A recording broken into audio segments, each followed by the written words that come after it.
Hi everyone, thanks for coming back for part 3. I'm just going to continue with Isaiah 14. It goes on to say, "For I will rise up against them, saith the Lord of hosts, and cut off from Babylon the name, and remnant, and son, and nephews, saith the Lord. I will also make it a possession for the bittern and pools of water, and I will sweep it with the besom of destruction, saith the Lord of hosts." And of course, end-time Babylon would be Mystery Babylon, which I think is becoming clear what that is. And it goes on to say, "The Lord of hosts hath sworn, saying, Surely as I have thought, so shall it come to pass, and as I have purposed, so shall it stand, that I will break the Assyrian in my land, and upon my mountains tread him under foot. Then shall his yoke depart from off of them, and his burden depart from off their shoulders. This is the purpose that is purposed upon the whole earth, and this is the hand that is stretched out upon all the nations. For the Lord of hosts hath purposed, and who shall disannul it? And his hand is stretched out, and who shall turn it back? In the year that King Ahaz died was this burden. Rejoice not thou, whole Palestina, because the rod of him that smote thee is broken. For out of the serpent's root shall come forth a cockatrice, and his fruit shall be a fiery flying serpent." Okay, and over here, this word Palestina in the Greek, it's actually this word right here, which means foreign or alien. It says of another tribe, foreign, alien to man, wild, alien, not one's own. Okay, so it says, "Rejoice not thou, whole Palestina, because the rod of him that smote thee is broken, for out of the serpent's root shall come forth a cockatrice, and his fruit shall be fiery flying serpent." And then in the Greek, it's talking about the seed, the sperm of the serpent. And this word right here means to go or come out of. And so it's saying, out from the seed of the serpent will come out grandchildren, asps, but grandchildren that are also serpents. And the grandchildren of him will come out serpents that fly, flying serpents. Okay, and so these fiery flying serpents are apparently going to be the Nephilim, because if you go back over here where it said, "Hell from beneath is moved for thee to meet thee at thy coming. It stirreth up the dead for thee, even all the chief ones of the earth. It hath raised up from their thrones all the kings of nations." And this word chief ones in the Greek is the word giants. And I'll show you that word right here.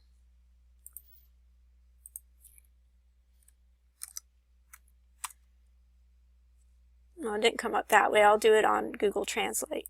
Okay, and you can see right there that it means giants. It's the same word that was used in, I believe, Genesis 6. So I'll show you that.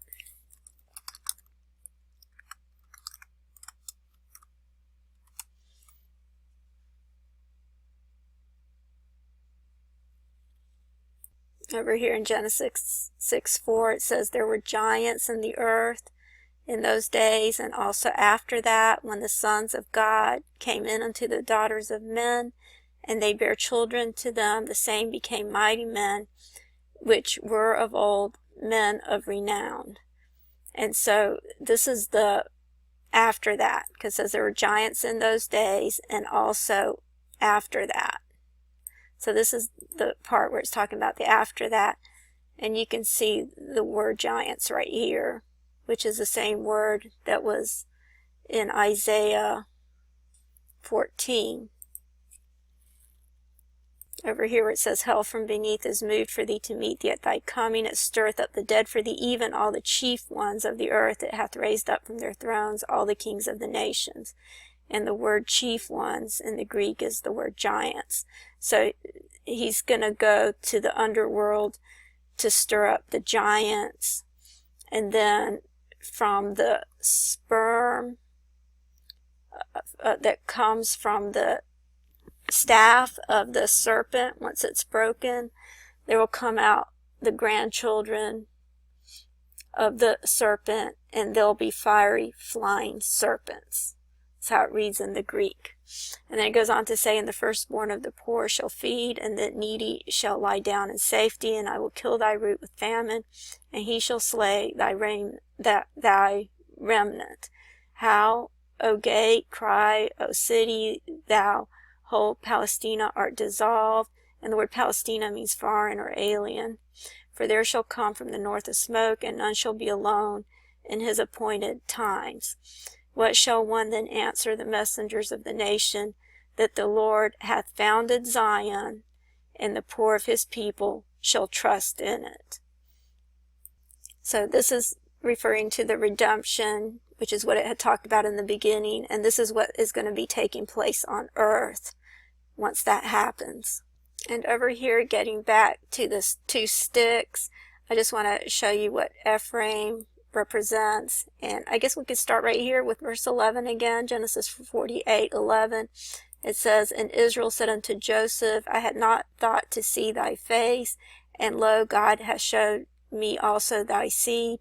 And Joseph brought them out from between his knees, and he bowed himself with his face to the earth. And Joseph took them both, Ephraim in his right hand toward Israel's left, and Manasseh in his left hand toward Israel's right hand, and brought them near unto him.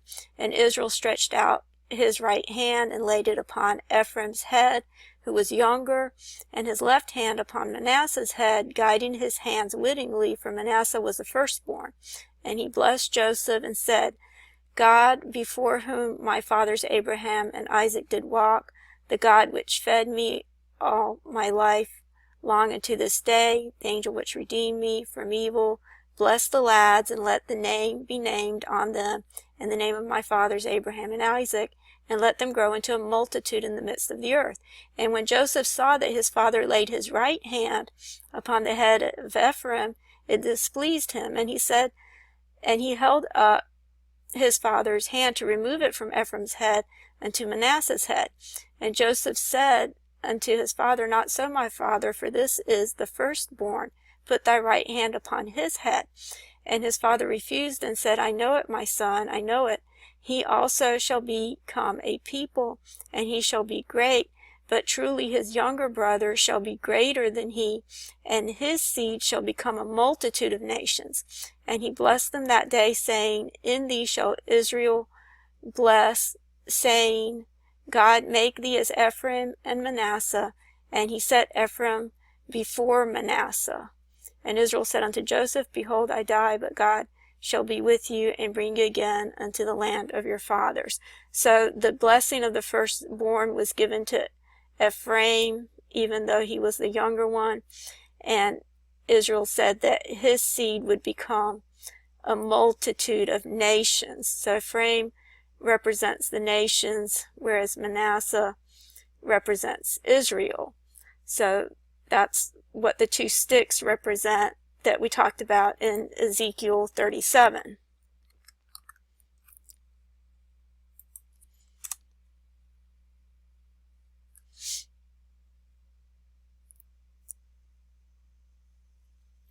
See over here it says, Moreover, Son of man, take thee 1 stick and write upon it for Judah and for all the children of Israel, his companions, and take another stick and write upon it for Joseph, the stick of Ephraim, and for all the house of Israel, his companions. So those were the 2 sticks that got joined together, and Ephraim represents the nations.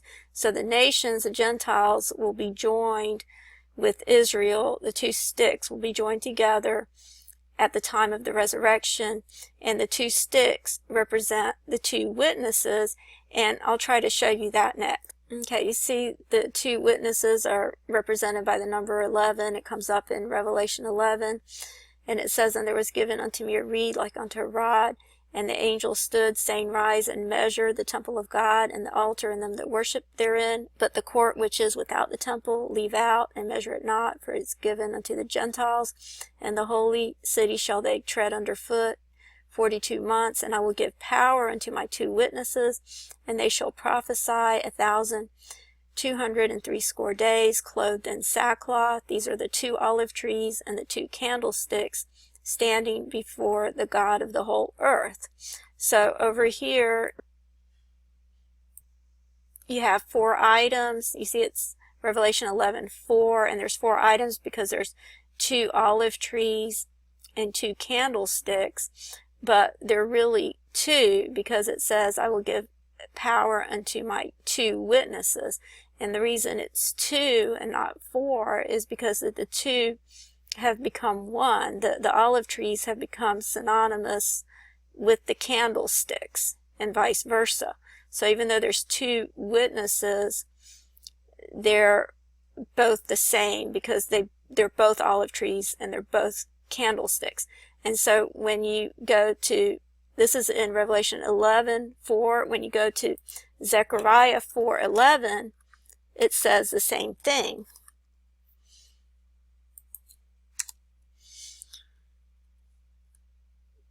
Okay, over here in Zechariah 4:11 it says, Then answered I and said unto him, What are these 2 olive trees upon the right side of the candlestick and upon the left side thereof?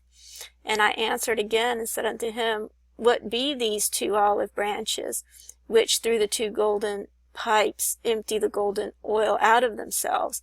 And he answered me and said, Knowest not what these be? And I said, No, my Lord. Then he said, These are the 2 anointed ones that stand by the Lord of the whole earth. So at face value, when you look at this, it almost looks like the angel didn't answer the question, but he did answer the question because he said it's those who stand. So you need to look at the scriptures to find out who stands before the Lord of the whole earth. But it also tells you in a more discreet way who the 2 anointed ones are if you actually look at the Greek, because this term 2 anointed ones in the Hebrew, it reads these 2 sons of the oil. But when you look at it in the Greek, and I'll show you these words. Over here is the word oil, but it's not just any oil, it's a fresh, shining, pure oil. And over here it's talking about the sons, the children or the grandchildren. This is the 2 children of the oil. That's who the 2 anointed ones are according to the Hebrew. And according to the Greek, it says the 2 sons of. And when I was looking at this in the Greek, I recognized this word. In modern Greek, it means quality. But when you look at it in the New Testament, you see that this word was used only one time in the New Testament, and that was in Romans 11. And it's where it says, But if some of the branches be broken off, and you, being a wild olive tree, were grafted in among them, and became partaker with them of the root and the richness of the olive tree. And so I'll pull it up in the Blue Letter Bible so you can see it better.